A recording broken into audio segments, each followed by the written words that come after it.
The culture here is really separated from the US. I don't think it's like random. I think the government actually wants to separate the culture of this country from, let's say US and this Western culture of LGBTQ and all of that, so that they keep the traditional principles. And your discussion about obesity in the United States versus Europe, and some of the places where you thought the more attractive women were. Like, for instance, you said for short-term hookups, you thought South America was better, but for long-term hookups, you thought the Balkans were better. Can you go into that, the different things that you've noticed from your travels? I maybe it was not me that said that about South America, because Okay. if you want to find a wife, bro, here it's amazing. Okay. Amazing. I can tell you, in the entire world, the ratio of, like, you're with a girl for the first time, first date, and the girl wants to keep seeing you after, in South America is the greatest. Okay. It's like once they see that you're like a cool dude, and you take care of them, you take them for dinner on a nice place and everything, they are the ones like insisting you to see you again and everything. Bro, in the US, it's the opposite Yeah. nowadays. Like, you can take them on an amazing date, you can have an amazing time with them in the US.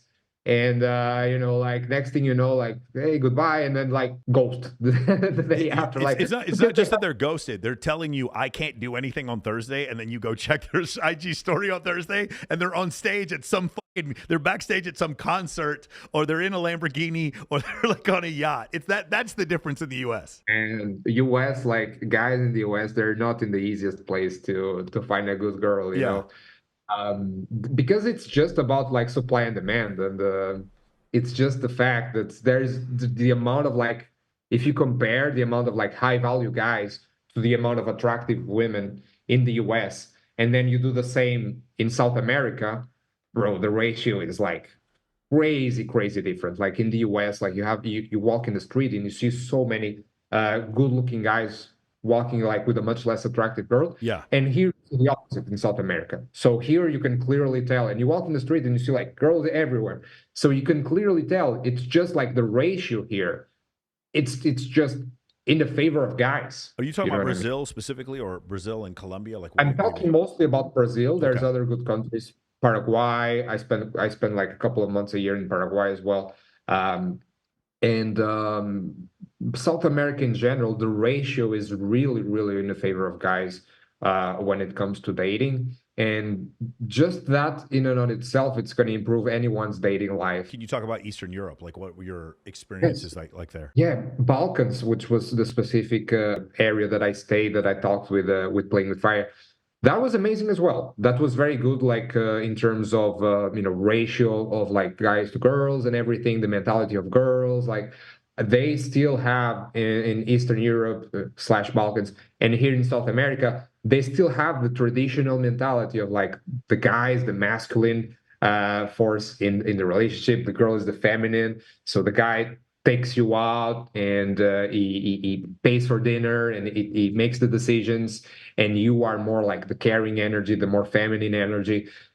Like there's still this principles here, because a lot of these countries like Brazil, they're not really corrupted by the Western culture, Ah, because yes. Okay, I got what you're saying. Yeah. I'll give you an example. If they're watching on the news Donald Trump talking, it's not even his voice. Like they dub it in Portuguese, and there's not even subtitles in movies. Like they dubbed the movie. So the culture here is really separated from the US, Mm. right? So this whole culture separation, I talk about this a lot with my friends. I don't think it's like random. I think the government actually wants to separate the culture of this country from, let's say US and this Western culture of LGBTQ and all of that. These countries really want to separate and keep and stay separated from these outside influences, so that they keep the traditional principles. And even abortion is illegal here, for example. So there's a lot of like different ideas here compared to, let's say, the US and even Europe, where we used to be from. The concept of obesity in the United States and obesity in Europe and other places. What have you noticed there? Yeah, that's another thing here in Brazil, for example. You walk in the street and you see an overweight person maybe a couple of times a week. It's very rare. So here it's not normalized to be overweight. Let's just put it that way. Like it got normalized, in countries like the United States, and you get overweight women, paying for one ticket in the plane and getting two seats and stuff like that. I think here in Brazil, it's like if a woman would be overweight, she would pay two tickets instead of one. Like I think here would be the exact opposite, because it's just part of their culture. Like they're just more traditional, and it's just normalized that this health culture. Like you want to be healthy, you want to go to the beach and be in good shape. Like it's just normalized here to be healthy. It's not sugar coated to be like, oh, like whatever way you look, you're healthy and stuff like that. That's not the case here. I actually have a different strategy, not related to the pump or anything, Yeah. but related to. So I one thing that I don't do nearly as much as you is going out to nightclubs. Okay, I'm more of a person going like to a sunset party. Sure. I just prefer that, but I still going out to watch a good DJ. Like if there's a good DJ that's gonna play here, like in the city, like I want to go and watch him and enjoy the night. So the strategy I came up with, and I actually never saw anyone else do this strategy before, but I do it with my friends, is if I know I'm going out that night, just like they're in Vegas, here the night doesn't really start until 1 a.m. Mm. And I noticed, why am I wasting like my time between like 11 Yes. or 10 and 1 a.m.? So what I started doing was 6 p.m. comes, and I know I'm going out that night. Yeah. I take a melatonin pill at 6 p.m. I go to sleep. I sleep my 8 hours between 6 and 2, let's say. I wake up at 2, shower, I'm fresh.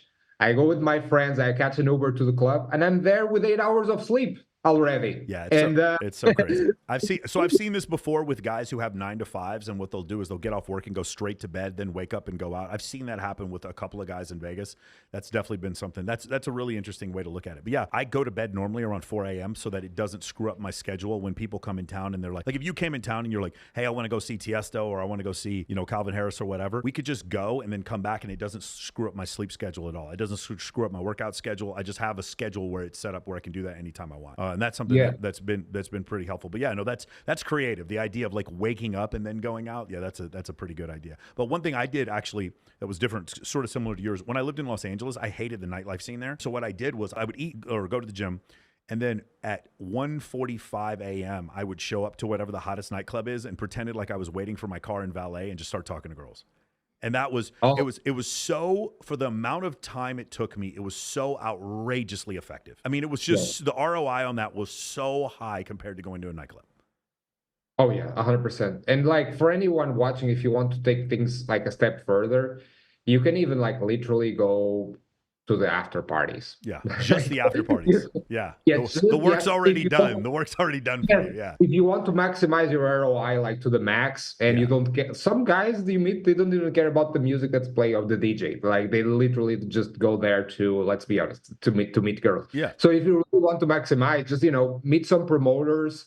And hey, I pay you $100 if you give me access to a good after party, and you're set. Then you had your night of sleep, and you still, went ahead and socialized at the right time when, they are ready to really meet people, if you know what I mean. That's hacking the system. That's a setup.